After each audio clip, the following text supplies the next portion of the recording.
Welcome to the G&JB show. Today, we've got Trad McLean. How are you, mate? Very well, thank you, Gareth. How are you? Good, mate. How are you, Jackie Bowen? I'm good, mate. Good to see you, boys. Mate, this is obviously it would Almost be. in the flesh. Mate, this is our first time on Zoom, so with this meeting, so it's a bit weird. We've had a few lighting checks already, so we'll see how we go. Just you, mate. Just you. We've been fine. We've been fine, mate. So let me just introduce Trad. Obviously, Trad, well, not obviously, but Trad's been a member for 13 years of the Brisbane Broncos. He's been the media manager. Am I right there, Trad? Yeah, close enough. You have those funny different titles, but yeah, that's the easiest way to explain it. Yeah, nice. And then prior to that, you were at the Bulletin, I believe, or was there jobs? Gold Coast Bulletin. Yeah. Mate, let's go back early on in your life. From starting off, young little bloke, and then growing up and your football and your sport and how we got to this stage where we're at. Tell us a bit about yourself. Well, I grew up in a really strong rugby league family. My father and grandfather both played grand finals in Sydney in the old New South Wales Rugby League. So I was born in Sydney. My grandfather captained the Western Suburbs Magpies to a couple of premierships. The last one, actually, West, as before they became the Tigers, actually won in 1952. And then my dad was a really good footballer too. And he played with Manly, played in the 1968 grand final. They got beaten by South, but he had a 5-year first grade career in Sydney. Unfortunately, I think the rugby league gene can skip a generation. And it stopped there. but no, I was just brought up in footy. My grandfather was a state of origin selector. He was a committee man at West. My dad was the kind of bloke who, my first memories are, I was born in Sydney, but we moved straight to Port Macquarie, and I spent the first 4 years of my life there because he was captain coach at Port Macquarie, and then he went back to Sydney and he played again. He played with North Sydney Bears, and then he went back and played with Western Suburbs, played a little bit of first grade there. And when I'm about 5, I can remember him just playing for Wests. Yeah. And then he's kind of finished, but then captain coached in Sydney in the Manly competition for the Cromer Kingfishers, and I was a ball boy, and I just kind of grew up in rugby league. So who did you play for originally, and what age did you start playing? So I started about 8. I remember my dad got he was a poker machine salesman, and he got a promotion up to Tweed Heads. Yep. And I'd never heard of Tweed Heads. I was 8, I suppose. But Tweed Heads, remember, back in those days, Queensland, Jack, you're not old enough to remember this, but back in those days, Queensland. Neither am I. Well, Queensland just didn't have poker machines. So Tweed Heads was kind of like, the Las Vegas of Australia, and all these buses would come down the highway from Brisbane and Queensland, and just to play poker machines at the massive clubs they had there, like Twin Towns and the old Seagulls and that sort of thing. So my dad moved there, and it was the best thing that ever happened to us. So I remember I got bribed that when we moved there, I was allowed to play rugby league. Oh, and so we moved there. I think I was 8, I played for South Tweed. The South Tweed Bears, and I ended up playing there. Obviously, I had a few years away, but I played there till I was 33, I think. Yeah, right. Yeah, it was just one of those things. But I suppose I just played. I was a average, half decent player going through my teens. I was a big, tall, skinny thing. All elbows and knees. Yeah. Oh, yeah. Hated playing those blokes. The hardest to tackle. I started out in the centres, but quickly got pushed to the forwards because I played at the Indigenous Club. Yeah. And they were all my best mates, but they all told me I had to play in the forwards because I was big and they were little, so they played in the back line. I'm like, okay. So I ended up playing in the forwards, and but I always say. I was 70 kilos when I was 17, and then by the time I was 20, I was 100. So I kind of put 10 kilos on it a year, 3 years in a row. Yeah, wow. And when I was 18, I got an opportunity to go to Sydney and play with Manly. and I played under 19s there. And then, it was the best, I suppose, introduction to you are not good enough to make it. Yeah. Because I went to a team that had Steve Menzies and Nick Kosef and Johnny Hopewadi. And I remember especially playing with Menzies and, and Nick Kosef. Like, I just remember playing with those guys thinking, what game are these guys playing? And Jack, you're young, but they're both blokes who played for Australia. And Steve Menzies played 350 NRL games. He was an absolute freak. And so after a year there, I got out of that because I just thought, I'm not going anywhere here. And because North Sydney offered me a contract to go up and play under 21s. And a mate of mine from Tweed, Matt Sears, was going there. So I ended up going to North Sydney and played a couple of years of under 21s there and just ran into the same thing, just run into like Origin players like Billy Moore and Gary Larson and David Fairley and blokes who were just, it was just, I always think I was one of those guys who, realised early enough that I wasn't going to be, an NRL player. I reckon by about 20 I realised, and so I did the smartest thing ever did, and I went back to university. Yep. And did a communications degree. And I started that in Sydney, and then when I'd finished in under 21s, rather than going to the New South Wales Cup or something like that, I went back home to the Gold Coast and started doing my communications degree. And it was, I always say it's the smartest move in football I ever made. Did you think you'd end up back in rugby league through, like, early days when you was doing your journalism? Did you think it would bring you back to rugby league? Oh, I probably didn't. That was never on the spectrum. That wasn't your goal for doing it or anything. No. I wanted to be around sport. Yep. So I always wanted to be a sports journalist, but I'd probably had that in my head since I was, I remember my year 11 maths teacher giving it to me one day for not, just talking in class, and told me I wasn't going to be anything. And where did I think I was going to turn up? And I'm actually friends with that guy now, but he gave me a great talk about, you're not going to, I said, I want to be a journalist. I want to go to university and be a journalist. He said, hope. Just gave it to me. But it was a real good straighten up, And so I suppose when I did that, I wanted to be a sports journalist. And so I was playing football on the old Gold Coast competition in those days, and I knew the guy who had written a couple of stories about me playing down there. And so I said to him, when I finish university, I'm coming to do some work experience. And he said, yeah, all right. And so my last semester, I kind of went in one day a week and at the old Tweed Daily News, which is a paper that's still down there. I think it only publishes on Saturday now, but just a local paper. Yeah.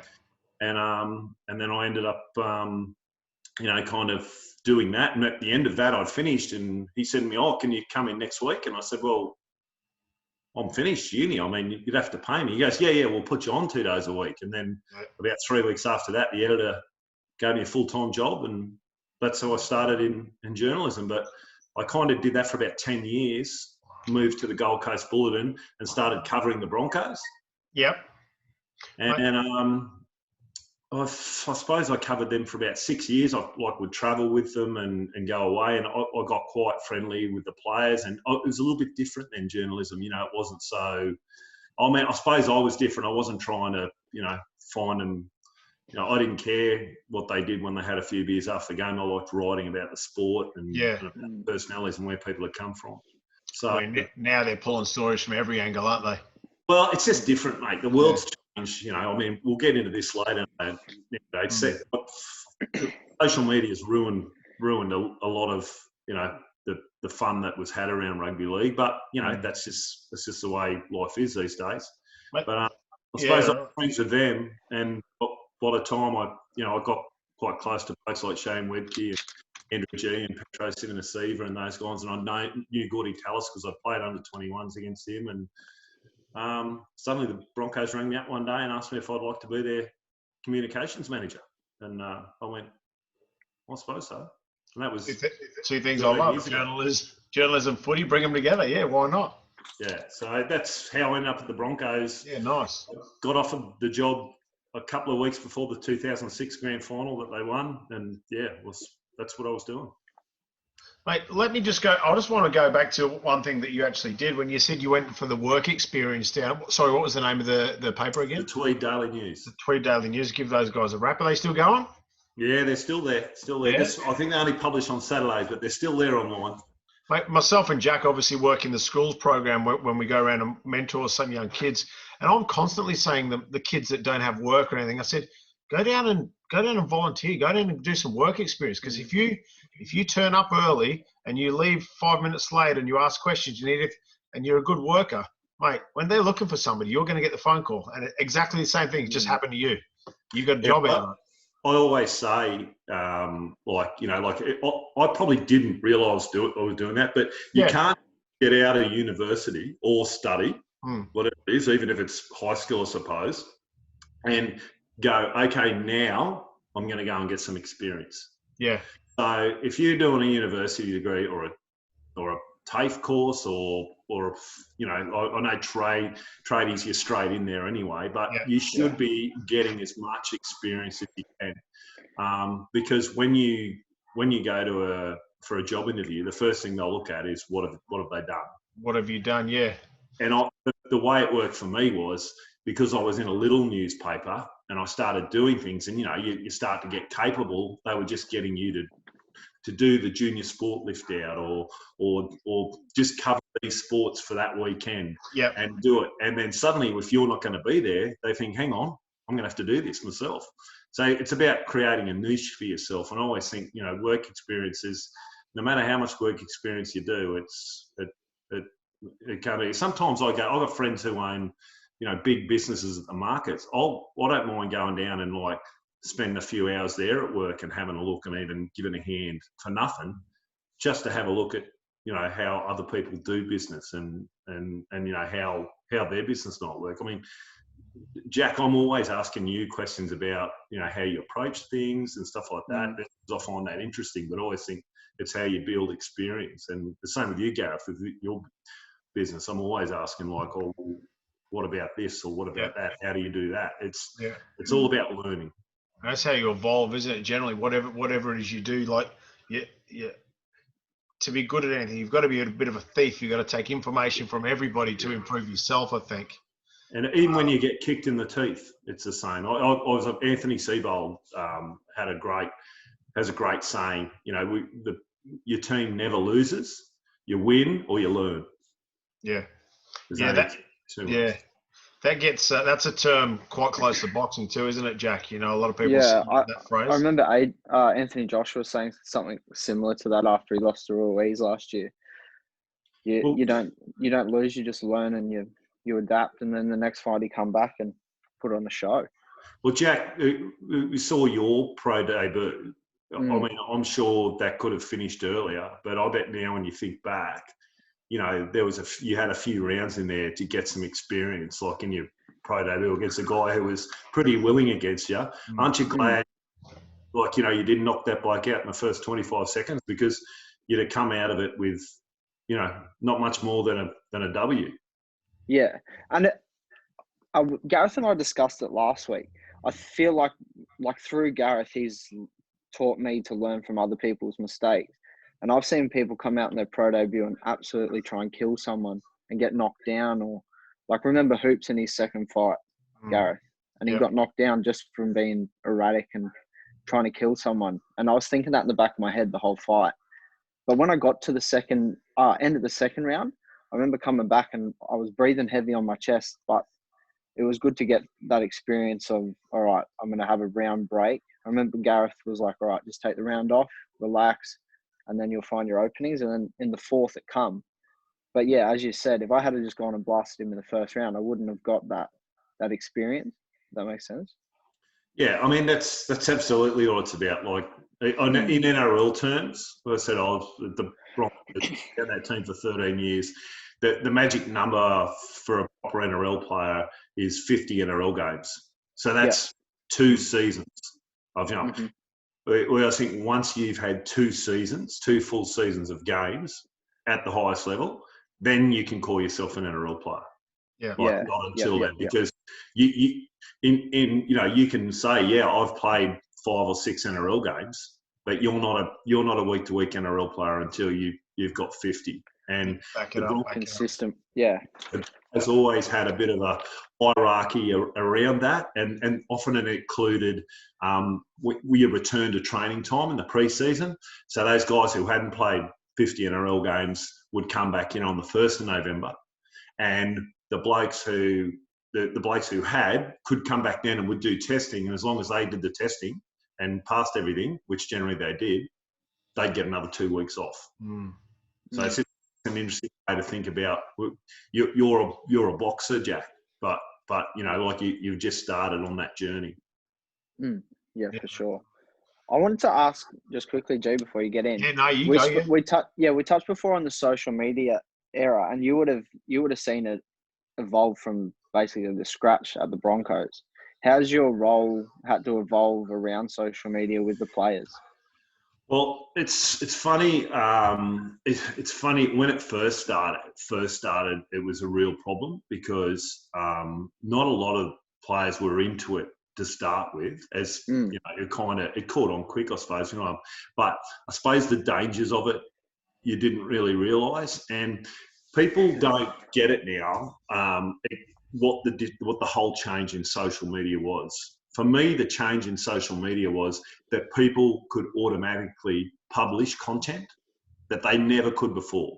So you couldn't take a photo, write something, and then stick it out there for all the world to see, unless you had a web page, and that wasn't something you could do off a phone. So it was a completely different thing. So what started happening was obviously, when players were out and stuff, photos were being taken of them. And I remember when I started at the Broncos, social media wasn't very huge then. We generally found out if players were, been out on the weekend or up through a range of people you knew around town. So word of mouth. Yeah, it was one of those things when if I'd heard something about a player being out and maybe having a few too many, I wouldn't, necessarily run and tell the chief executive, but I'd say something to the player. I'd say, "Oh, I heard you were at, insert." Yeah. Oh, how was Fridays on Friday? Yeah. And they'd look at you like this, But what changed with social media is, it no longer gets to Monday till you find out about it. If somebody's playing up or, being a goose, pretty much you hear about it straight away. So the public knows straight away too. Yeah, and everybody's into it. Everybody suddenly became, everyone. That's what I said. Everyone suddenly became a publisher of information, and it's been hard to think. And players, I'm telling you, those players, they pay the price for that. Because there's, in the old days, everyone used to go, "Oh yeah, you just sweep it under the carpet when someone plays up with the Broncos." Well, with social media, that can't happen anymore. It will come out, and you see it all the time. If someone does something wrong, someone will know or hear about it, and eventually, it comes out. So, as we're talking on social media, your job that you learnt and got your degree for will be totally different now to the way you were trained in journalism, wouldn't it? Because social media's made a massive impact, and you would have had to learn on the job about social media. Absolutely. And I remember, someone had made a Brisbane Broncos Facebook page, and so in those days, it was starting to happen that Facebook wanted the actual business to run that page. So I remember we had there was 12,000 people on the page, and so we contacted Facebook and got the admin rights to it. They just took it off whoever had it, and we made it the official Broncos page. And I remember doing the first post as a club on that page, and I had a young digital guy that was working a couple of days a week for me, because I'd said to the CEO, when I started there, I said, "Look, we need to think about the website here." And then a couple of years later, it was like, "Okay, we need to think about social media now." Yeah. But it made sense to me as a journalist that what you needed to do was to put your content on a website and then use social media to drive them towards it. Yeah. So that was the model we worked under, and the Broncos still works under to this day. Except now there's about 700,000 people on Facebook, and it's the biggest Facebook page in Australia. Bigger than any AFL club. You'll hate that, Jack, I know. Oh, Jack, AFL all over too. Wounded me a little bit. No, but the Broncos is the only rugby league club that has that social reach that goes. And it's the same with Twitter. I think Twitter's like, 150,000 or something. I was going to say, Broncos still use Twitter regularly? Yeah, not as much, but mainly still to pump out that content for people that are there. And basically, the model we had was you use social media to get people into your shop. And I don't mean physically, I meant for them to get to your website, because your website and your shop. Yeah. So that was basically the way we did it. But yeah, that was like hard to learn. I remember doing a video course to learn how to cut video, and I remember putting together the first interview with a player. I think it was Darren Lockyer, in about 2008, I'd say. And it took me 3 hours to edit that video. Before I left the Broncos, 6 weeks ago, we had 4 guys who edited videos, and they would put those together in about 7 minutes. So this is how the world has changed. Mate, That's what I just quickly do. I had to learn how to edit my own highlight videos when I first started pushing a bit of content on like Instagram and on Facebook as well. And it took me hours. Now it takes me like 10 minutes. Well, but it used to take me so long. I remember buying the first camera for the Broncos, and we needed something that we could use and plug into the computer and download. And it cost me about $4,000. Now you just pull out a $100 phone and go, yeah. It's just as good. Changed. And there's apps for everything. All the apps on your phone, which is free download. You get all the best. You can cut and do everything with videos. Mate, I know you played in France. You missed that bit out when you were talking about your playing career. Take me back there. How did that come about? Were you contracted to a club? Was it a working holiday? What happened there? Well, all of the above, I suppose. How it happened was, like I said, I went back home and decided to do my degree at Griffith Gold Coast. And I was playing first grade up there. And I remember the first week I was at Griffith, I walked past and they had, like O week, and they had, and I was like 21.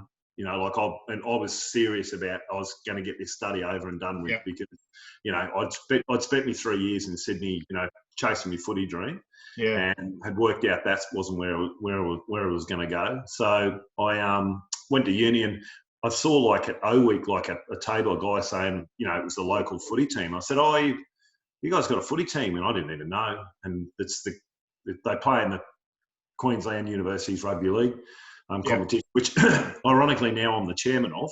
Yes. But I know about it then. And I said, "Oh, mate, I'm kind of playing first grade on the coast. I can't play midweek.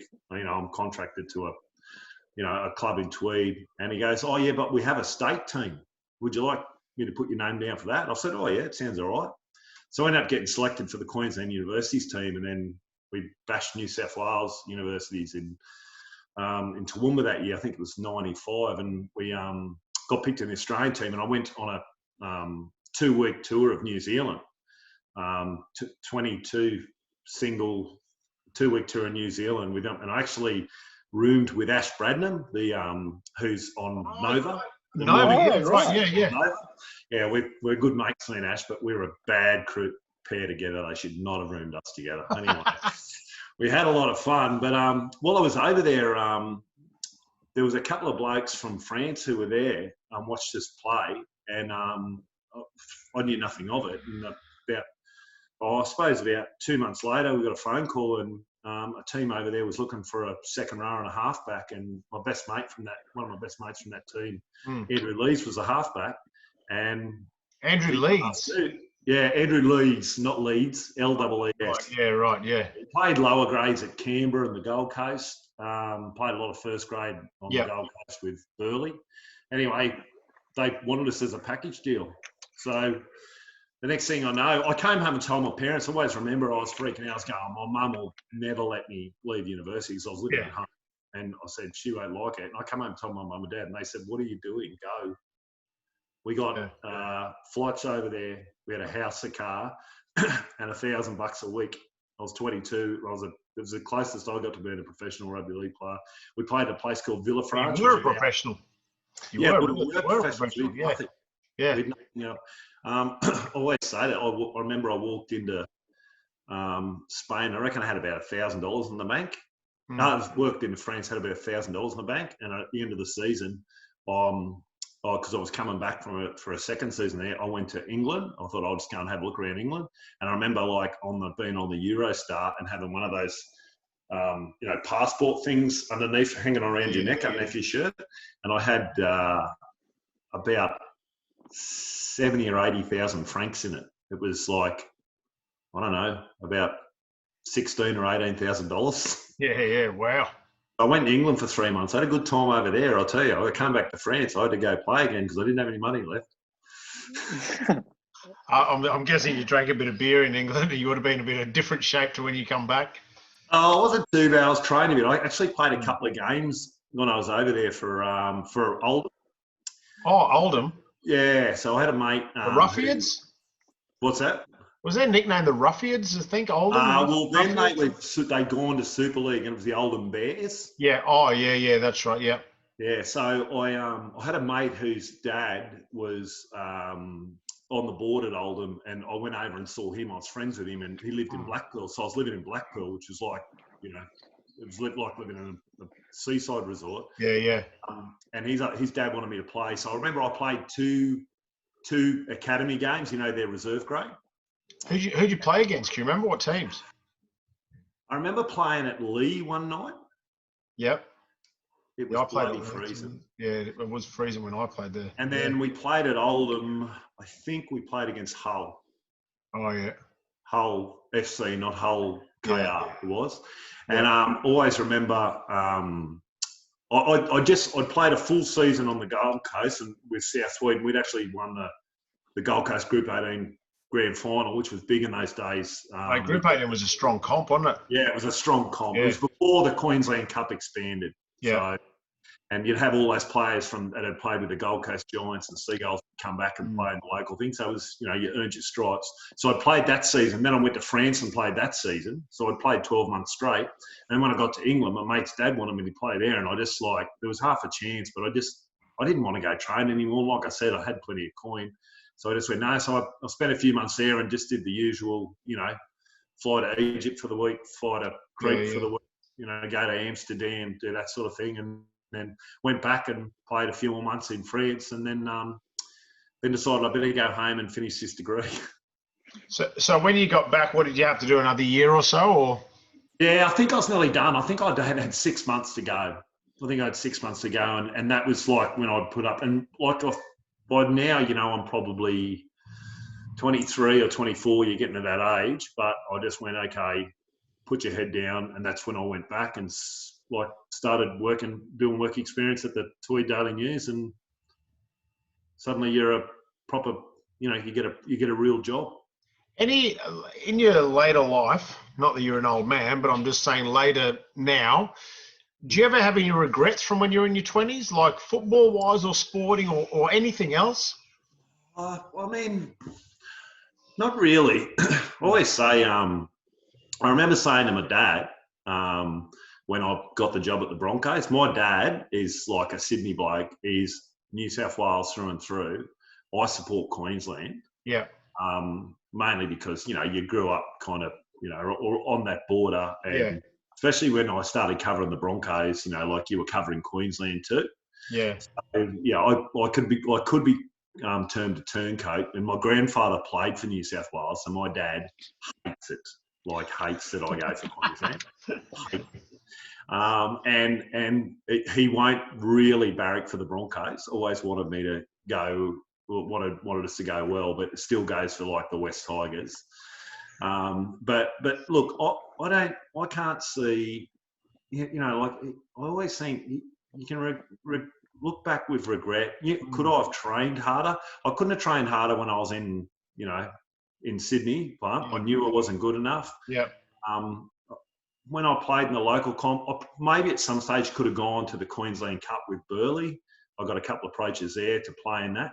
But by then, I just kind of decided that I was more interested in journalism and right. Oh, that's that good. sort of thing. And yeah, I'm not a big believer in like we said about having regrets and worrying about things. And I often talk to my wife about this. Like I'll say it's a good one Wayne Bennett gave us. I remember that back in the days. He said worrying's like sitting in a rocking chair.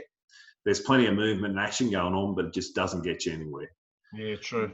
And I mean, you can look back, like we talked about learning before, you can look back at learn, but like, you know, having regrets and it just doesn't get anywhere. I'm one of the few people, I think, that played rugby league and actually realises they were not good enough to make it.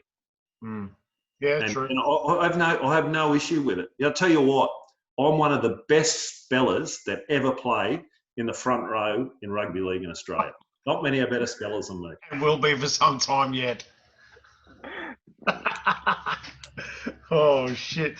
Mate, you've spent a lot of time with the Brisbane Broncos. Like you said, you'd only been employed for, a couple of weeks or a couple of months in 2006. Boom, you're jetting off to the grand final. You must have thought, holy fuck, this is what it's all about. What was that time like? It was amazing, yeah. That 06 grand final, I kind of knew that I was going to start at the Broncos, at the end of that year. Yeah. And always, I remember the week of the Broncos, they were playing against the Melbourne Storm, and Cameron Smith was the young, up and comer in those days. And I remember they wanted me to write a story about how he should have been a Broncos and the Broncos missed out on him. And, was he playing first grade at that time? Yeah. He played that's 14 years ago. Shit. Yeah. And I know Cameron well now because 2 years I was the media manager for the Australian Kangaroos team. And so I got to know him. But back then, I kind of wrote this story that was, a staffer at the Broncos had set, so I won't divulge who it was, but had set me on it, said, grand final week, we want to see this story, that about Cameron Smith and how the Broncos... spanner in the works? The Broncos brushed him and that sort of thing. And anyway, in the end, I kind of spoke to Cameron Smith, and he spoke about, that story's been written 1,000 times since now. How he'd been a Bronco that became a Storm, and don't worry, the Broncos missed out on one of the all-time great players with him because I just think he's amazing and a really amazing, strong personality too. But when we were there that week, I remember. I remember back in those days, I remember I'd had $100 on the Broncos to win the grand final during I just had a feeling about 06, and that's a big bet for me. I probably haven't had a bet like that since, but at like 20 to 1, and then because it was in the middle of Origin period where they always went bad, but they just got rolling towards the end of the season, and they weren't supposed to beat Melbourne that day. A lot of people forget that now. They had a great team, the Broncos, but Melbourne were the out-and-out favourites, and blokes, they just shut them down. Sean Berrigan was but I remember at full time when they won, it was like you're part of, I remember being out on the field as a journalist, getting stories for, but I'd won a couple of $1,000, and I was on the club. I'd been given a spot on the club plane back to Brisbane. Yeah. And I certainly was invited to Mad Monday there. I tell journos these days that as a journalist, I used to go to Mad Monday. Yeah. As a player, go and have a few beers with the players. Yeah. There's no way that something like that would happen now. But my rule was if I had a beer in my hand, I didn't see anything. Yeah, the pen was down. Yeah, right. And I had it happens like, it comes back to haunt you because a couple of years ago, Corey Parker wrote a story, wrote a book, and then one of the stories in the book was how him and Andrew G had a bit of a blue at a pub up at Shane Wedke's pub up at Leeburn, which is kind of up near Warwick. Yeah. Anyway, I'd gone out there because I was quite friendly with Andrew G. I'd gone out there with Corey and then we just basically had a steak for lunch and then drank schooners all afternoon and then had a steak for dinner and drank schooners after that. Yeah. And it was on that week before Origin start. We did it a few years in a row. Anyway, Corey had just missed out on the Origin side. He was only about 20 years old, and they picked Andrew G. So GG and Webby were driving Corey mad with it. Yeah. Oh, if you'd have just done this against Manly a couple of weeks ago, or if you hadn't have dropped that ball, blah, blah, blah. Just right. In the end, Corey just had enough, and he's like just dead set taking a run at GG and just like basically gave him a good bit of a bump. And GG's gone off his chair and hit the back of the lip on the bar and tough bastard too. Has to go into Origin camp the next day, and I'm sitting there going, what do I do here? Anyway, they've just all frozen, looked at me. I said, I didn't see a thing. I'd already written this story and sent it down to the Gold Coast Bull and got a front page story about you know, old mates going out to a country pub and celebrating making the Origin team, and you know, I had a photo of Webby and GG and stuff. So I'd done my job, and then that happened. So I just went, no. I reckon it's one of the reasons I probably ended up with a job at the Broncos, because I learned how to keep my mouth shut. Well, you weren't there to dog your players. That was all great until Corey wrote his book in, I don't know, 2017 or 18 and relayed that story. My old boss from the time. Did they come good though? They come good? Oh, they were good. It was just one of those things. Yeah. It's just one of those things. Yeah. I remember, and GG went into Origin camp and I could see the split on and back. No one said a word. He was a front row.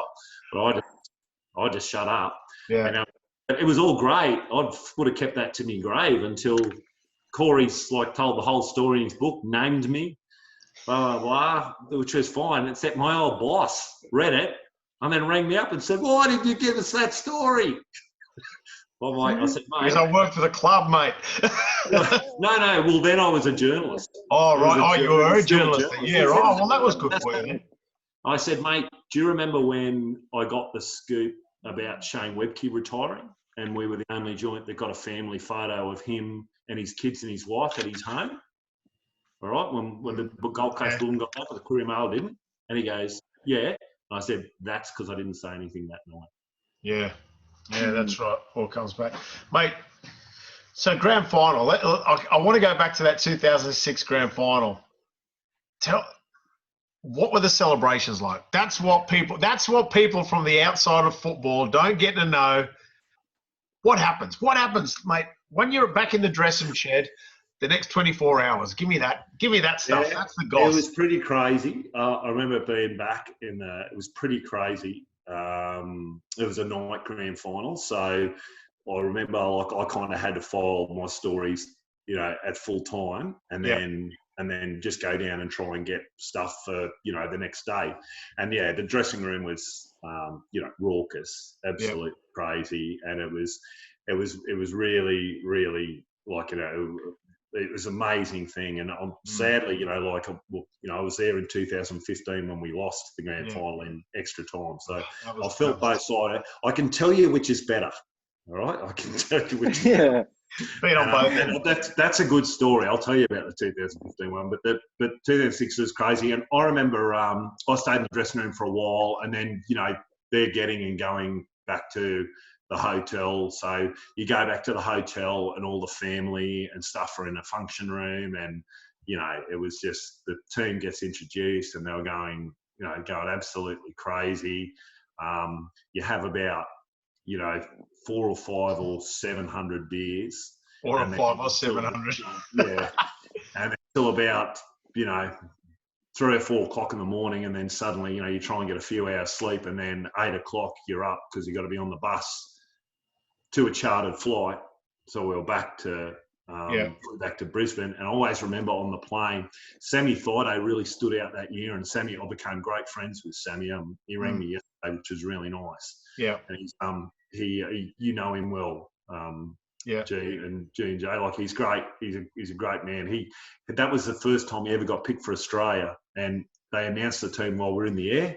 And when we arrived, everyone except just about everyone got off the team kind of stayed back, and just kind of hung around. And Wayne Bennett made the announcement that, Darren Lockyer's been picked for Australia, and so Sam Thaiday, and the whole team cheered. And I always thought it was a really special moment. Yeah. Like, that's what teams are about. It's great to enjoy the teams, but those special moments, at the end of the game when you've done something amazing is a really, really, really nice. Yeah. Oh, I think you're frozen there, Trad. Can you hear him, Jack? No, it's frozen. Hang on, Trad. You just froze a bit. I'm sure he's trying to sort it out. Mate, those, have you ever been in grand final, Jack, yourself? Yeah, back in my AFL days. Yeah, we won. Yeah. 1-2. Jeez, it's so distant now. Yeah. That's nearly 10 years ago. Yeah, shit, 8 years ago. Oh, Trad's back. Trad's back. Oh, you got me? No, you were froze for about 30 or 40 seconds. Oh, you're frozen again. Froze on mine. He's still frozen. You got me, boys? I can hear you. Hear ya. Your face isn't caught up.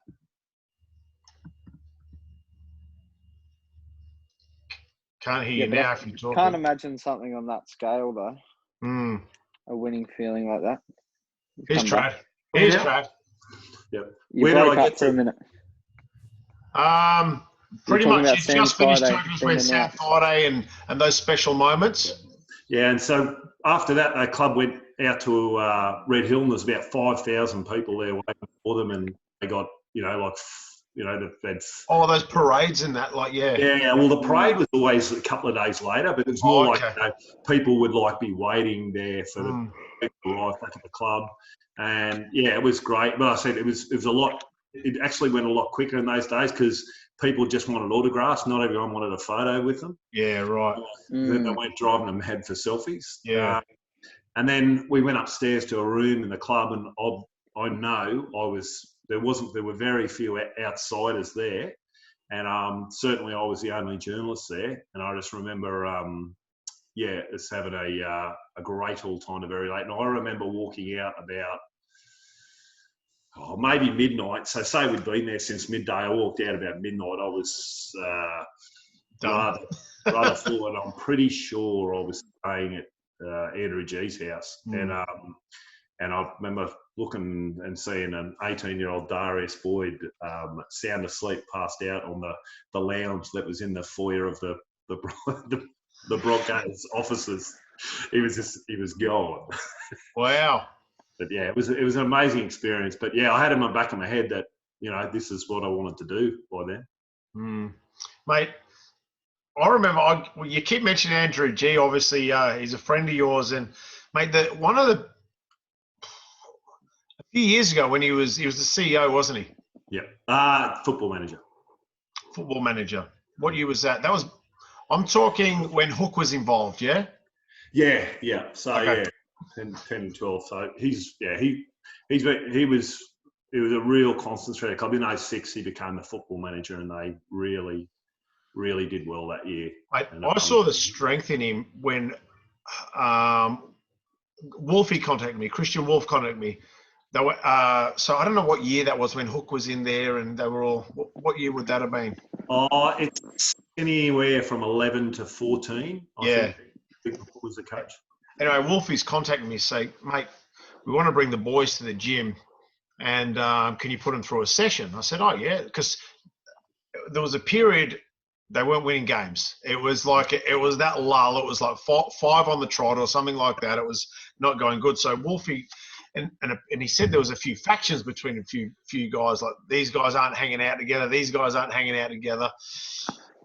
So he said, mate, we want to come in. We're going to bring the whole squad on, 25 or whatever it was, and we want them at sparring. I went like full on. He said, yep, get all the sparring gloves. We'll tell them to just get in the car, bring their mouth guards.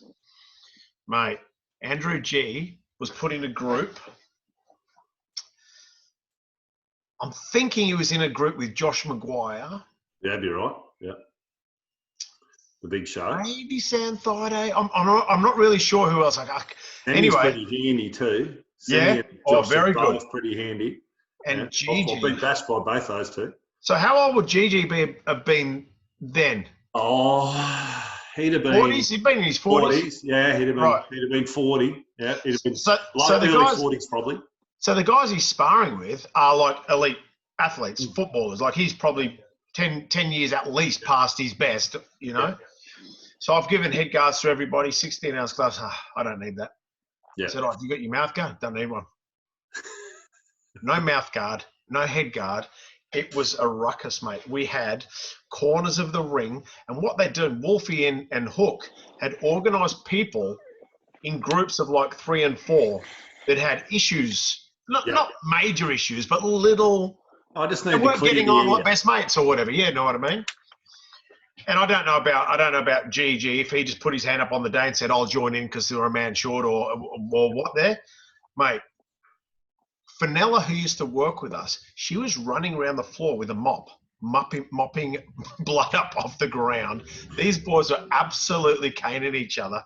And some guys, like some of the young guys, were like a deer in headlights. Yeah. And I remember there was a group. Stephen Kearney was in the ring, mate. He knows what he's doing. He knows how to hold his hands. Because afterwards I said, "You've done a bit, haven't you?" And he just went, "Oh." He's pretty fine. I'm thinking, said much. Mate, he's handy, like real handy. And him and Wolfie had 2 different groups in the ring. One was in one corner, one was another. And they had these young boys. Christian Wolf's still frightening to this day. Mate, yeah. I worked with him in the Tongan. He's the coach of the rugby league team. I'm team manager, media manager for them. He still can fight. He used to fight in the old Fred Brophy team. Yeah. Mate, this is what Wolfie did. Can you remember when Wolfie used to come in, Jack, or were you a bit young? I remember. I think I've only been there a couple times when they've come in. Mate, there was so Wolfie used to come in by himself. Group come in. Yeah. So Wolfie actually, did he used to wear like bare feet when he was in the ring? Yes. I remember. So Wolfie would do this. Wolfie would come in, pop his teeth out, kick his shoes off. Let's go. No, I remember. There was one Broncos dude that used to shadow box in the ring with no shoes on, and I was like, "What is he doing? Who is this bloke?" And I would have only been like 13, 14. Head coach of St Helens Super League team now. One of the keys to the Tongan rugby league team, I say this, Ace, is Christian Wolf is the head coach, and John Hopewadi is on staff. You don't want to get a fight with those blokes. You just do your job. Yes. We go to the boxing gym and wrestling, and and I'm like, get me away from these blokes. I'll just stick to my job today. I've done plenty of sparring at your gym. Yeah. I'll tell you, I don't want anything to do with those 2 blokes. Yeah. Mate, I remember Wolfie and like Steve Kearney in these with these young blokes, and they're just sat on the ropes. They're feeling tough, letting them unload on them. Then all of a sudden, Wolfie, and they get a bit tired. Wolfie and Steve Kearney have read it. Boom, and they're into them. And I remember a group, they apparently at the time, I don't know the details, but apparently some of the young kids were thinking they're a bit above where they were, but then the older heads were like, "Come on, you guys you're here to win games. You're just here to wear the Broncos jersey around town, that." And that's what the attitude was apparently. Anyway, carnage was had, everything. There was blood, there was everything. Nobody was knocked out, but there was nose popping all over the joint and everything like this. And after I rang Wolfie later that night and I said, "Mate, how was that?" He goes, "The best." I said, "What?" He goes, "Mate, these guys weren't even speaking to each other in the bus on the way here. On the way back, everybody's, what about when I jammed you? And it was just brought them together." And that was like, I think that was like, maybe we did a Sunday morning. I can't remember, but it was about 5 days before the next game. Yeah, barely. And they beat West Tigers.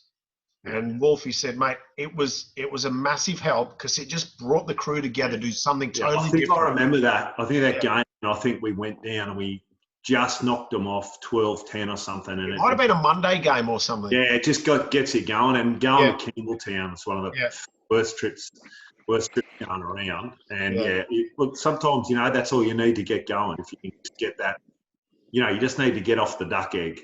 Yeah.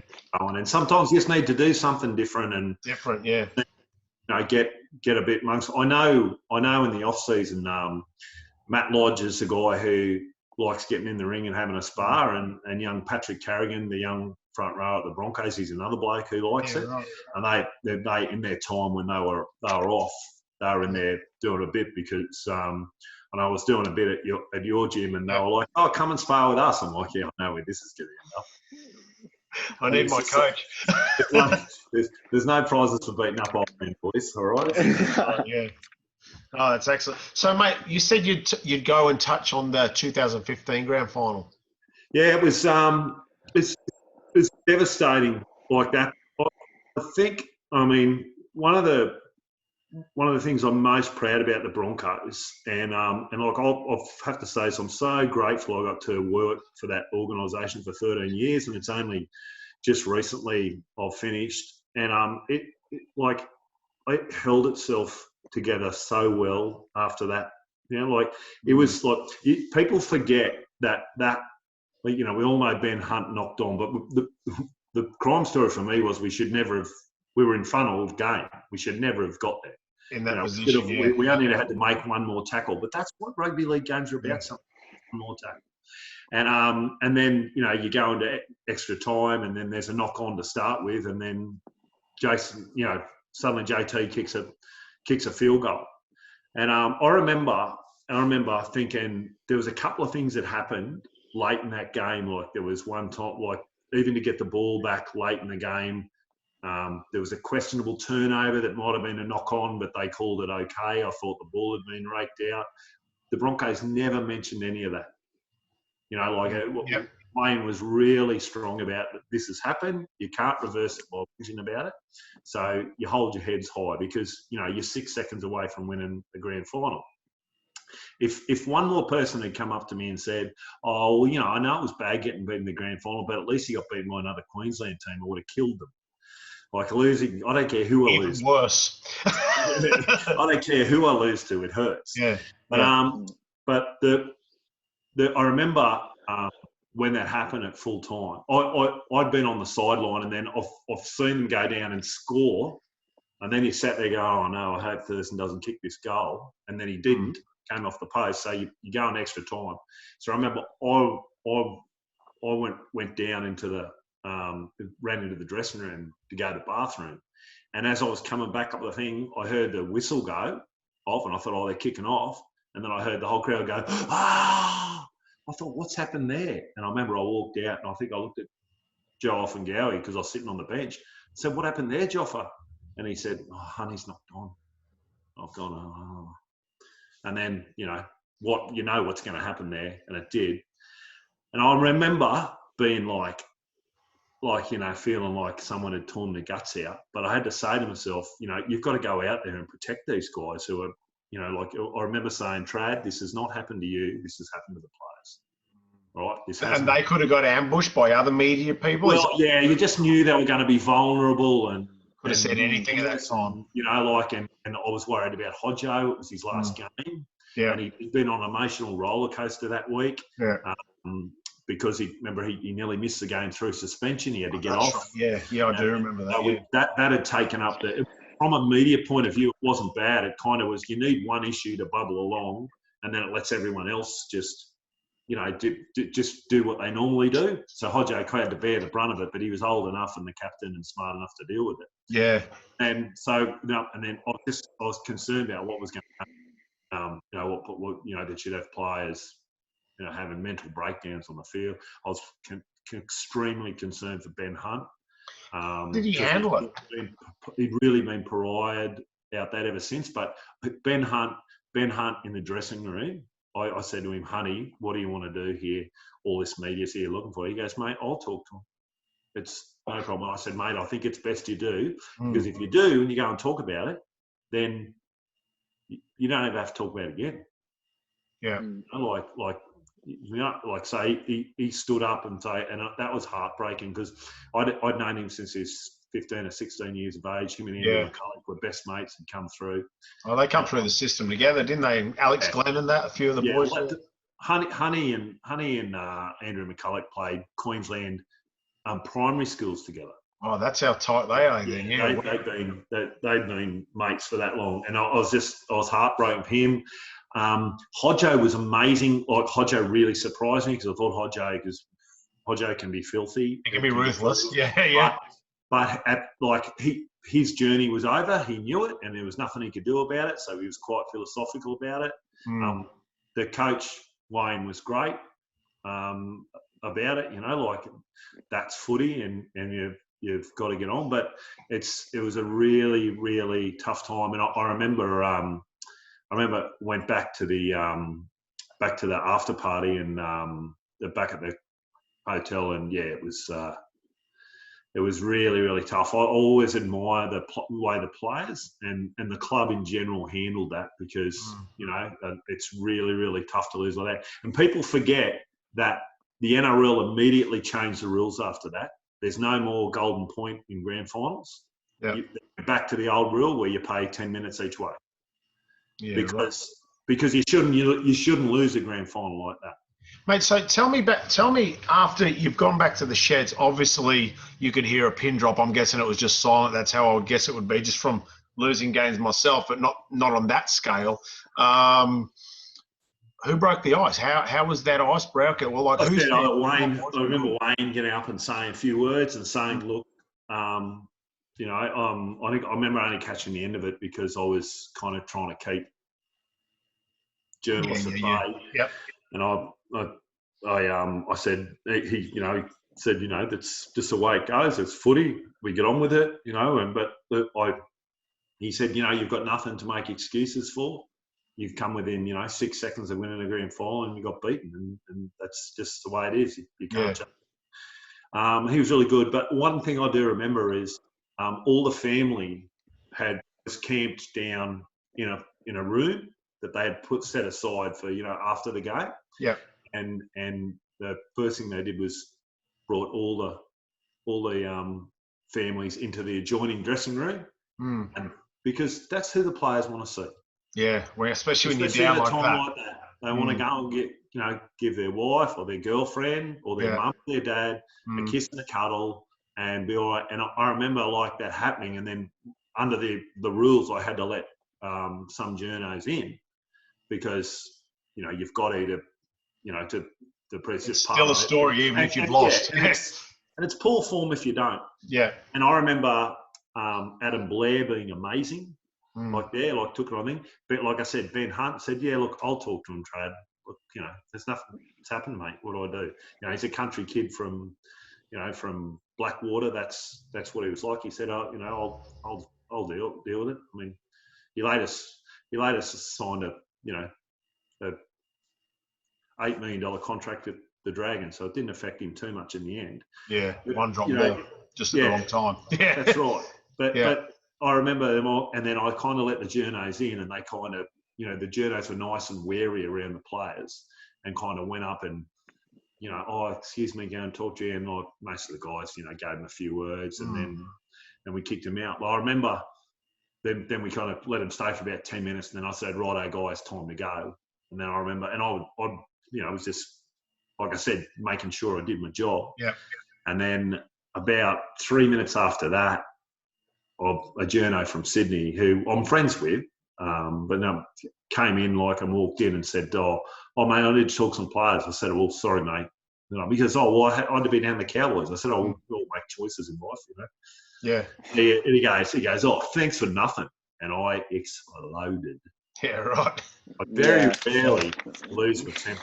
But I exploded and just gave him, both barrels and basically hit him over the head with a verbal chair and said, "You think I care what you want? Like we lost in Golden Point.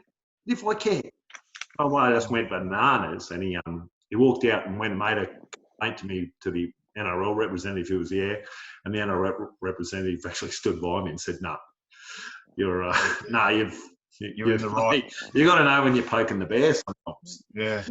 I just exploded, but it was tough. That was and then that was it. Like what do? You can't do anything about that. It's just that is sport, and if you can't, you can't control it. That's one thing I have learnt. I was never nervous before games, right? Never nervous before games because you know what? I have no control. No control. I had no input. My input, I was telling Jack about this before. I always view when you work in public affairs or media management, especially for a team, I always think my job starts at the end of a game and finishes at the start of the next game. Because out of every game comes issues and stories and narratives and problems and sometimes, victories and losses. So, like you always wanted to win because, always made for an easier week. But that's what you need to, what I can control is what happens, early in the week before a game, leading up to a game. Once we get to game day, I'm out. Yeah. Nothing I can do. So once again, it's that going back to Wayne Bennett in the rocking chair. It's no use, it's no use worrying about things that you can't control. Control the controllables. Yeah. So, I actually last year I took that approach on my boxing. To be fair, is I can do everything up until that point. Whatever happens in the ring is just things I like. I can control what happens in the ring, but after that, the decision, I couldn't control that. And because it was a hard thing to come to terms with after I lost for the Rio trials and after I lost for Com Games trials, because I thought I'd got stiffed in both of them. But they're just things that we can't control. And I was worrying about it too much when I was leading into fights. Is like, is the judge going to give me the fight before I even went out and won the fight? I had no control over what's going to happen apart from my own performance. That's right. That's the only thing you can control, and that's what your job is. And look, as boxing, is a totally individual sport. I've been in the ring a couple of times at a very low level, and it is playing sport because when you run out onto a field, you're a team. And Gareth, you would know that because you've had deep experience in both of them. You've got to worry about what you control. I always think we're talking about Sammy Thaiday, I think about what you control and how to handle things. I remember I like telling this one about Sammy because it was a good way on how to handle things and deal with things. One day after an Origin game, Sammy had been involved in a blue or something, and what Origin's like, can be crazy. People think. Anyway, some blokes sent him a message on his, had put something on his Twitter and just basically said, you Queensland, Abo, insert the worst expletive you can here. Yeah, right. Well, on Twitter, wow. Yeah.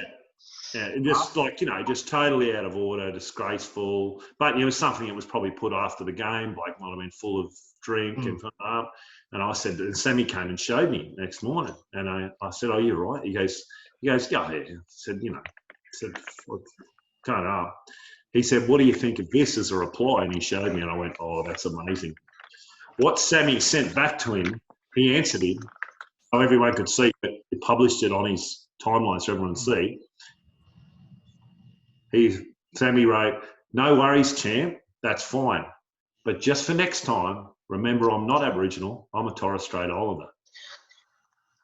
And it's just that is a great example of how to handle disgraceful racism.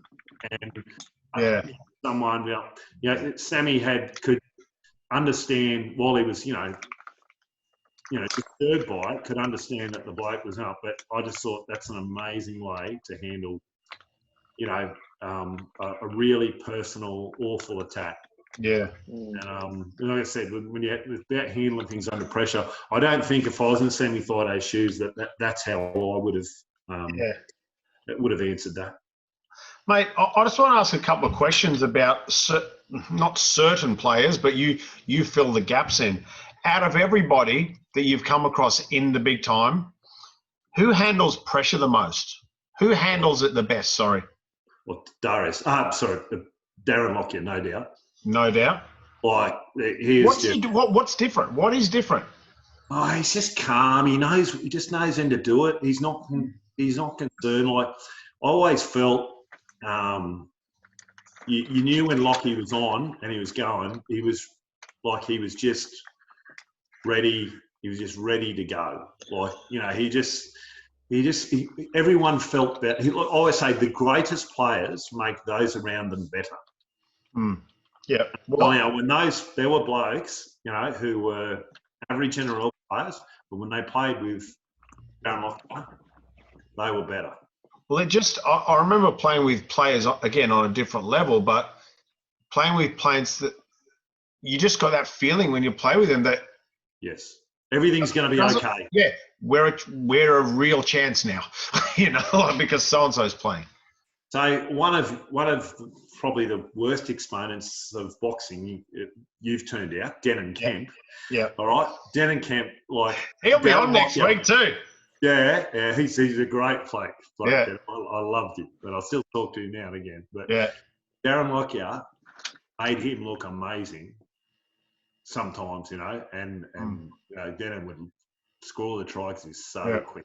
One of the quickest players I've ever seen, Darren Kemp. Yeah. And had amazing skill for a bloke who didn't play rugby league. He was a soccer player. Soccer player until he's about 17 or something, I think. Yeah. Went to Confraternity Shield, I think, and scored 1,000 tries and got picked up. Yeah. But a true madman in the sense of his world, you've only got to check out his social media to see that. But he's the kind of player that, Darren Lockyer brought out the best in him. Yeah. And it was just, I remember Darren scored 4 tries one night, and he scored a try after the siren. Locky put a kick down for him that only Darren Kemp was fast enough to get to. To get there, yeah. As the siren goes, and Darren scores in the corner and wins. It was 26-all to win 30-26. It's just amazing. Locky was just so calm and under pressure. And I sincerely believe the Broncos would have won the 2011 grand final if he didn't get his cheekbone smashed in the grand final qualifier, because we were on a roll and going. And it was Hook's first year as coach. I loved Hook as a coach. He's one of those blokes at Hook that could tear strips off you. And 5 minutes later, it was all like it was all fine. He'd had his piece. He told you what he thought about it. Just get on with it. But he really had those guys going. And he was like, Locky was an amazing thing. When his cheekbone, so remember he... What did you say, 2011? 2011, he had a helicopter to Sydney because he couldn't fly. I spoke about this last week with Ben Teo. He was saying when Locky got injured, that we just got deflated. Yeah, and that's that. And he couldn't play. He was going to try and play. He had 3 breaks in his cheekbone. It's crazy. But he went to Sydney on the helicopter. It was hilarious because all the journos, Andrew Jeets, I think, had started a rumour that I was going with him on the helicopter. It was a full operation. He went and the helicopter went and picked him up at Purtell Park, Locky's standing in the middle of an oval, and suddenly a helicopter hovers and comes down, and he gets on and off he goes. And they had to stop halfway to refuel. It took a while. Helicopters aren't like planes. It took 6 hours or something to get. Yeah, right. It's a mission. I always remember all the journos thought I was with him, so I'd snuck him out the back of out of training. All the journos, I put a press conference on with Wayne Bennett, and then had Andrew G and Shane Webke were out the back in a car. I took Locky out the back door of the dressing room, straight into the car. He had his bag and everything ready to go, straight to Purtell Park on the chopper. He was halfway to Sydney before the journos even twigged. Wow. But it was funny. So the journos started texting me going, well, they thought I was driving him to Sydney. So I was like, I had a real lot of fun with it. I'm like, yeah, we've just stopped for a milkshake at the Big Banana, just had a Big Mac at the turnoff at Port Macquarie. Yeah, right. Because we didn't want them in Sydney. Locky was in Sydney before they even knew about it. They thought we were still on the road. It was a real good undercover operation. But I'm guessing there would have been a few of those on a few cover-ups for certain injuries or whatever it might be, or things along the way.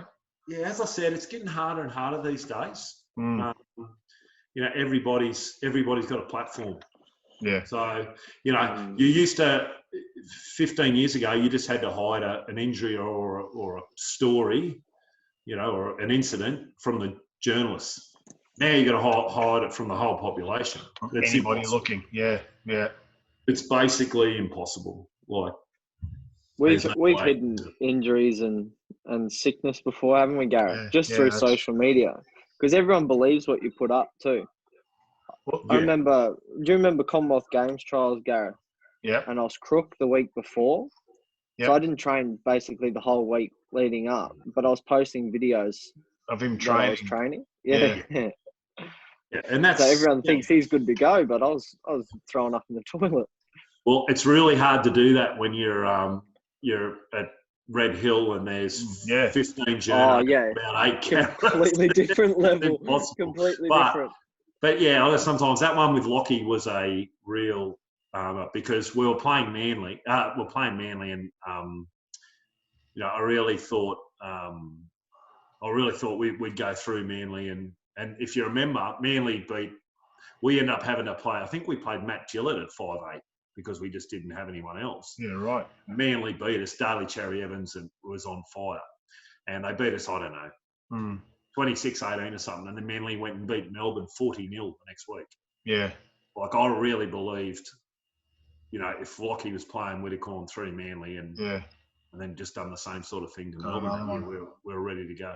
But Locky was the absolute king. And my other favourites, like I love Andrew McCulloch. I've always loved him as like an honest player who has got the most out of him. Really sad to see him.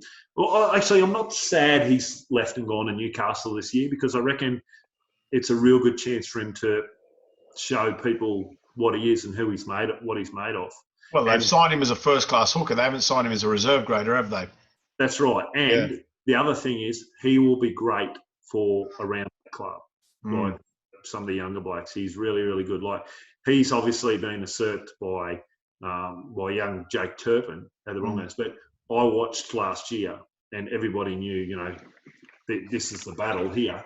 Macca worked tirelessly with Jake to improve his game, and that's the kind of person he is. I reckon he'll be a really good buy for Newcastle. He'll give them something, and it hurts to leave Broncos, but this is the salary cap at work. This is what it's about. Well, you've had to leave, unfortunately, as well. It's happened to Giral and quite a few people. Yeah, well, look, this coronavirus has turned the world upside down. But the one thing you've got to realise, I believe, you've got to be thankful for what you get. And I'm grateful. I've had 13 years at what I consider certainly the biggest, and I consider the best rugby league club in the world. And one thing I also know about rugby league clubs is everyone in the end gets let out by the nose. At some stage, your time's up. Sometimes your time's up. Yep. Yeah, and you've just got to realise that in life. And when you're your age, Jack, that's hard to imagine. But to me, this week, when I've had to make a decision to take a redundancy at the Broncos, it was much like when I retired from playing for my junior club that I'd played till I was 33. You've got to realise when your time's up. And I'll tell you one thing I've noticed about every long-term player who's umming and ahhing about retiring and should they retire, should they go on. Hodjo is a great example. When they finally make the decision, they're relieved. Yeah. Like it's over. You've got to realise when the time is, and when it's that time and you've actually made the decision and like, I'm done, the weight's off you. The weight's off you. And that's how I look at, I'm excited about what's next. Who knows what I'll do next? I don't know, but I'll be out there in communication somewhere. Probably won't be in rugby league. I've never had a 9 to 5, Monday to Friday job. Maybe I'll find one. Or not. Yeah. I remember just touching on that. I remember watching a Shane Warne doco, and he said before he retired, he spoke to Ian Chappell, and Ian Chappell said, "You'd rather people beg for you to come back than every week wish you retired." And looks like that happened to him. Everyone was begging for him to come back instead of telling him to go. I think it's a decision you got to stay strong with. Especially in our sport of boxing. Mate, too many. Mate, I reckon it's as high as 70% of people go on too long. I mean, I always think in boxing, like Roy Jones Jr. Yeah, he's who I was thinking of just then too. Oh man, Yeah. he was just my favourite. He just couldn't be touched. I still love watching old stuff of him. Yeah. And You couldn't watch the last few years of him. It would make you sick. Coming to Australia and getting beaten. It's just. Well, I think he even fought last year. He was fighting a cruiser and heavyweight, and it's just nothing to what you guys would have seen. He doesn't in his prime. Yeah. Trad, I'm just going to ask you one more question. Yep. You'll have to think hard, and you're going to put a few people. You're going to upset a few people here. All right. Since you've been at the Brisbane Broncos, your best 13. So your fullback. Jeez, this is hard on me. I wish you'd told me. He didn't have any time to work on this. All right. So Darren Lockyer is in 6. He's your 6. Hodjo's definitely in the centres.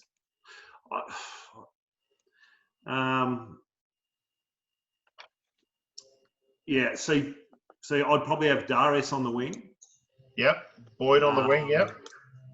Probably you might have to have Carmichael at fullback. I was thinking Carmichael Hunt, yeah. Yeah, he was great. I mean, is he still playing at the moment at all? Or is he done? Oh well, I think he was playing rugby union last year for right. The Warriors. So who knows? So you got another centre to pick. And another winger. Since you've been there. So what's that since what year? 06. 06? Yeah, 06. Geez, centre's really hard. I suppose on the wing, put Corey Oates on the wing. I love him coming off the back. Teams kick to Corey Oates all the time because they don't want him taking that second hitter. So if you kick to Corey Oates, you get down there and get around him and tackle him. He's got to catch the ball and come back at you. So but if you kick to the fullback and the fullback gets tackled, then Corey Oates takes the next one, gets off the back fence and makes 15 metres. He can get you going and started. Yeah, right. He's unbelievable. Other centre. So as far as the backs go, we need a centre and a half. All right. Well, I'll put Sean Berrigan in the centres.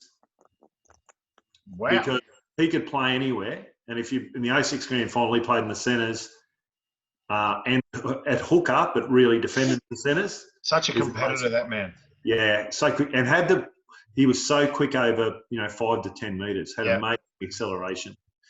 Halfback, I'll go with Peter Wallace. I really loved Peter Wallace. Yeah. Half. He was a real tough bloke. He's another guy. In 2009, I thought we were a chance to win the grand final. He broke his leg in the semi-final. We'd beaten the Dragons with 6 minutes to go. He broke his leg, and I think we ended up having to play Tony Carroll. Yeah. So put Tony Carroll at lock. Tony Carroll at 13. Yeah. Yep. Oh, Jesus. Jeez, I wish you'd let me think about this. I know, mate. You've only had one dummy half there, haven't you? Yeah, well, yeah. I mean, Andrew McCulloch was without doubt as the hooker. He's there. That's another one. Yeah. Shane Webke's definitely a front rower. Webke at 8. Yeah. Was Petro there, or he was done by then? Petro's there. Yeah. This is hard. Yeah. I'd want Andrew G on the bench. Who's tossing up? I want Andrew G on the bench to come on after. 1 to 13, mate. Doesn't add 14 to 17. No, no. But I love Andrew G coming on after 20 minutes to annoy people. And just wrecking people. Yeah. Like he did that day in the gym. Sammy Thaiday is definitely there. Where'd you want him? You've got 10, 11, 12 to pick. I'm trying to think if 11 and 12 will be. Oh, Jesus, it's tough. Would you put Sam at 10? No, I'd probably put Sam in the second row. Always thought Sammy was more effective in the second row. Yeah. He's picking another front row. Jeez, it's hard. Yeah, put Petro there. Petro? Yeah, Petro. Who are you tossing up there between? Who are you tossing up? Oh, I mean, I love the older blokes. I love Andrew G. I always loved, Shane Webke was unbelievable. Andrew G wouldn't have been playing when you were there, though, would he? Yeah. He was just. Was he still Well, playing? I suppose he wasn't. I was kind of around. Yeah. So Webby's last year there. So but Petro, I mean, was just Petro's the nicest bloke in the world. But used to knock blokes out left, right, and centre. Like he had. They reckon his old man was like the hardest man in Redcliffe. If you played up in the pub, he could just throw you about 10 yards out the door. Didn't Petro go back and play for Redcliffe after he finished the Broncos? Yeah, they played a bit of Queensland Cup back there. He played at Penrith and then he came back to the Broncos for one. Oh, he did. Yeah, that's right. Yeah. So we final. got one more spot. We got number 12. Yeah, I'll probably take Ben Teo there because I just loved Teo. Teo could hit like it was. I remember they got him for dangerous contact once. He nearly killed a bloke in a West Tigers player. This West Tigers player got the ball and watched the ball come to his hand, put his eyes up, and Ben Teo was about that far away from him. Mm. It said pancaked him. A bloke woke up about 2 days later, and it wasn't high. Yeah, it was just legal shot. It was just legal contact. And, who's your coach, Trad? Oh yeah, I think. Look, Wayne Bennett's a must coach. He's but I've enjoyed every coach I've worked with, and I'll say this: every coach, they're all crazy. Like they have to be that thing. There's a big difference in the NRL between an assistant coach and a head coach. And I don't think it's like about football ability or, coaching. It's about them being able to handle it, have a vision, keep it together and deal with the outside noise because it just comes for them. It always cracks me up. Like you see the media these days questioning coaches' decisions and players and what they do. Like what rate? Why am I listening to a bloke that hasn't played since under 10s talk about coaching? You know what? They're great writers, and I think a lot of the crop of modern day journalists, they're great writers and storytellers, and they can find an issue. They can invent one sometimes. Yeah, sometimes. It's a little insight. But it always gets me. And this is part of your job when you're in media management at that level of the NRL, is to realise the players, this is part of our job to deal with the media. We must because it's important, but you can't listen to it. So I always said, this is the box that we work in here, all right? The media is outside it. We need to walk outside that box to deal with it, but it does not affect what we do in here. And that's what I always believed my job was, to try and make sure all that outside noise didn't affect what we were doing inside. And mate, it's like coaches have to deal with that. It's getting worse and worse and worse these days. And social media has been a driver of it. And but Wayne was a genius on just like managing the team. And I liked working with Wayne because he really didn't give a stuff for what I was doing. He was just happy. He was happy for you to handle the journos, and he was playing his own games with journalists too. I loved working with Hook. Anthony Griffin was great. Like I said, Hook was like no nonsense, hard edged. It was all about gritting your teeth and getting on with it and building a hard edge. And you can see that even when he went to Penrith, he built a good team. Hook is also one of the best developers of young talent, and people don't get that about him. Really? But yeah, he was the 20s coach, wasn't he? That's right. With Glenn McCulloch and all those that's boys. been the backbone of the Broncos for a long time. There was McCulloch, Alex Glenn. Gillette, no, was he around then? Gillette, yeah. Actually, funny story. Matt Gillett, I always say Gillett, sorry. Rhymes with fillet, he used to say. So Matt Gillett. I need Gillette at the moment. Yeah, he would come to train him, but he wasn't that interested in playing. He was playing under 20s that year. And then near the end of the season, he said to Hook, my mates are all going to, my junior club, my club at West, my mates are all playing there. I wouldn't mind going and playing in a semi-final with them. Hook said, go on, see you later. Yeah, right. Piss off and got rid of him. And then the next year, Matt Gillett went and played state league, and a 5'8", did really good. At the end of the year, Hook got him back. But I So like that about Hook. Was he a 5'8"? Well, he could play. He was 5'8" a lock. Mm. He was kind of that old style 5'8", like he had a bit of thing. But if you see Matt Gillett now, he's like 90 kilos. He's like 10 kilos less than he was. That's his natural size. Yeah. He kind of up to be a good player. He was a great player, Matt Gillett. Geez, he could hit hard. Mm. Yeah. So I said, leaving him and Alex Glenn out of, I'd have them on the bench. All right, let's go then. Who's on your bench? Four spots on your bench. Who you got? Yeah, those two. Glenn. Those Gillett. two. Alex Glenn and Matt Gillett. Yep. Andrew G. All right, what do I need? Lexi can play hooker, so I could almost pick a back or a forward there. Mm. Oh, jeez. One of these blokes. You wanted your bench and you can't even fill it. What's going on?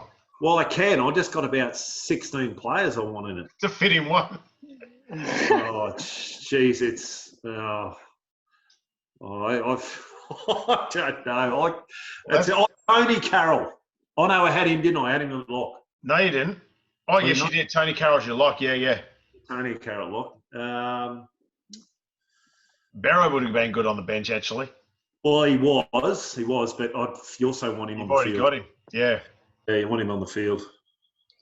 Oh, geez, I don't know. Let's just put Payne Haas there. Let's just another front rower up. That guy's unbelievable. Mate, one of the new kids. You haven't got many of the new. Most of them are old school. Mate, Payne Haas. Oh. Any era would have done well. Mate, he's just he's unbelievable. He's 122 kilos and moves like he's 102. Yeah. He's got footwork at the line. And he's like 20 years of age. It's going to be interesting to see how he develops and if his game changes, or you know what I mean, over the next few years. It's going to be interesting to keep an eye on if he's still got those legs in 6 years' time, I suppose. Yeah. I'm not sure where the front row players develop that much over the 100 years of plus the rugby league.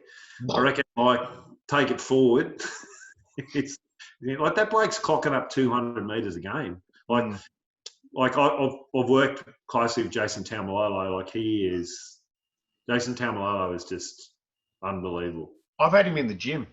Strength, power, just unbelievable. But I don't even know if Jason Taumalolo lifts heavy weights.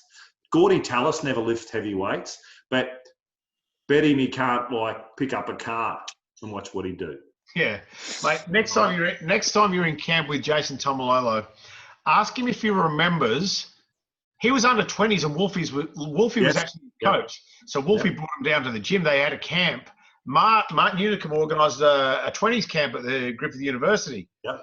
And I had all the 20s. I remember that. That was one of those rookie camps. I remember that. Yeah, Tom Lolo was in there. I've got a photo, and he's still bigger than everybody back then, obviously. But, he must have been about 18 or something like that, I guess, back then, so that was a few years. He's a true pioneer in a game. What him and Dave Fafita and blokes like Siwa Tukiahau, those guys did to turn their back on the playing for the Kiwis and the Kangaroos and go to Tonga for the 2017 World Cup and then make a run to the semi-finals and never.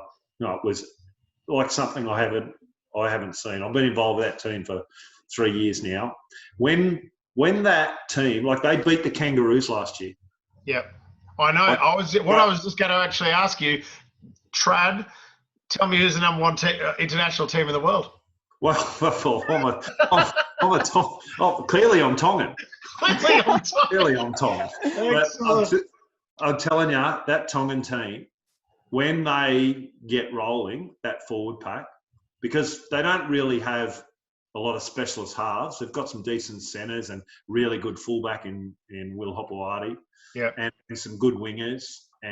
But that forward pack, when they get rolling, I always remember that World Cup semi-final, England led us 20-0 with 8 minutes to go, and we nearly beat them.